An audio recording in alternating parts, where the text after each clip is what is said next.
Hololive VTubers have been playing Assetto Corsa Competizione recently. This isn't the first time variety streamers have dabbled in sim racing. Earlier this year, XQC took to iRacing and YouTuber Justin Yee analysed his performance. VTubers are more my thing though, so today we're going to be taking a look at some of Ina's laps to see what she's doing well and where she can improve her lap times. Ina's even been thinking about getting a racing wheel, so let's help her get to the next level. Who am I though? Well, I've been a racing VTuber for the last 3 years and I've been doing sim racing for over 10 years now. I've raced in leagues in all the major sims and I'm a 4-time race winner in the V-Track Challenge, an all VTuber racing league where some of the fastest indie VTubers compete. Anyway, let's get into it.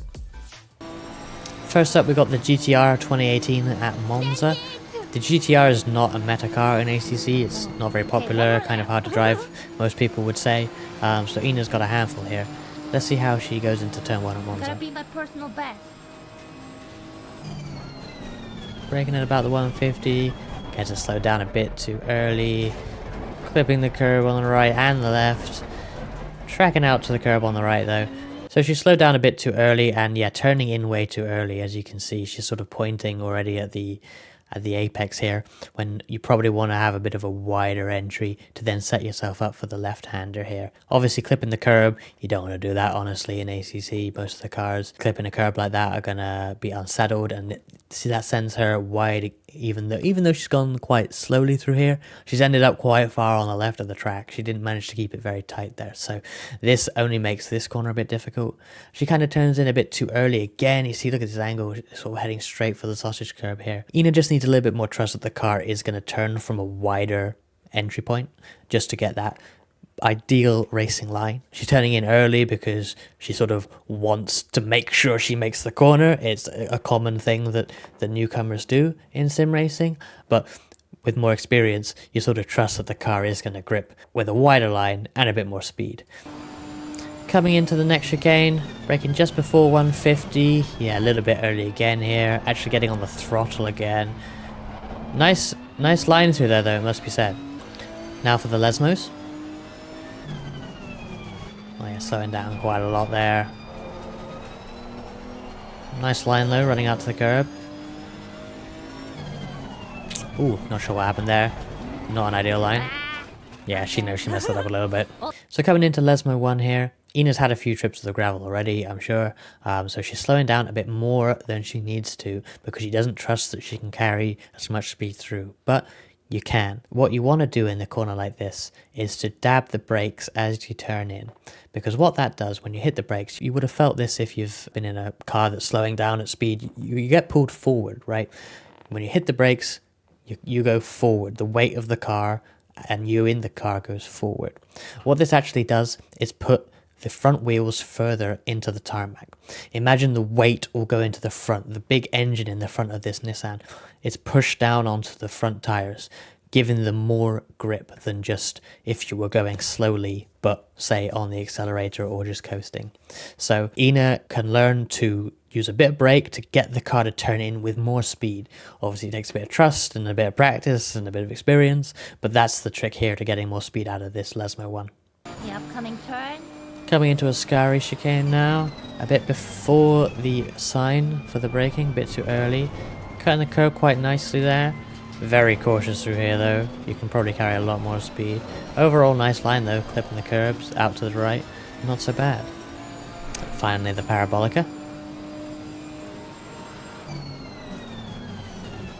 Braking kind of early. And then yeah, power a bit too early as well, going wide. Having to brake again there. Before getting on the correct line out of the corner there. So let's have a look here. Braking quite early, I think. I feel like I probably brake later than this. And then, yeah, sort of missing the apex on the right. Sort of a bit turned in too early, but then ends up missing it anyway. So just not the right committed line in. It's sort of another thing we've seen earlier with Ina is turning in too early. See, she's coming off of the white line here already. For Parabolica, you kind of want a wider entry to then make your exit as straight as possible, which is, and you can see the effect of the line in here with what happens next. Ina tries to get on the power kind of around here, which is a little bit too early to be properly on the power and sort of missing the apex anyway. This is going to do the opposite of what we were discussing in the first Lesmo. So when you hit the brakes, the car goes forward and the weight goes forward, gives you more grip on the fronts. Well, it's the opposite when you get on the power, right? When you accelerate heavily, the weight goes back, so the front tires actually kind of get pulled off the track a little bit almost. Not doing a wheelie, but the weight is lifted off of them, so there's less grip available. So as Ina gets on the power here, it just sends her out a bit wider than she wants. She does well to recognize this very early though, and she gets on the brakes to slow it down. Obviously not ideal through this corner, but you know, she's not like she keeps her foot in expecting it to magically grip up. Nope, she can see this isn't going to work and she adjusts her line, which is great to see. She can tell already that things are going awry before they happen, so that's great. Here's Ina's lap in the 488 Evo GT3 alongside my lap. I've matched up all the corners so that you can see both at the same time. Let's see how they go into turn 1 here. So I'm coming in with just a lot more speed. I don't think Ina's full speed down the straight. I clip the curb on the right, Ina hits the curb. Neither of us hit the curb on the left though. I use a bit more track on the exit. Second chicane, Ina's got a very good line through here as well. Could carry a bit more speed obviously. Could use a bit more on the exit here, go up to the curb, but a very good line. Going into the Lesmos, Ina's a bit more confident than the GTR, obviously still not carrying quite as much speed and doesn't really run out to the exit curb like she did in the GTR earlier. Lesmo 2, better than the GTR lap, could use a bit more on the exit still, just not carrying as much speed because of that. Great line through Ascari though, clipping the curb on the left and going over to the curb on the right, and a bit more confident than what we saw in the GTR. And coming into Parabolica, unfortunately Ina brakes a bit late here, goes a bit deep, can't get the car to rotate, whereas my line is a bit more smoother and focuses on getting that really smooth exit, using all the track on the left there over the white line to get the best exit. It's been great to see the Hololive girls give sim racing a go, and Ina's skills definitely look promising. Hopefully she gives it another go on stream at some point. Let me know which of the other Holo EN VTubers you'd like to see a driving analysis for. Catch you later.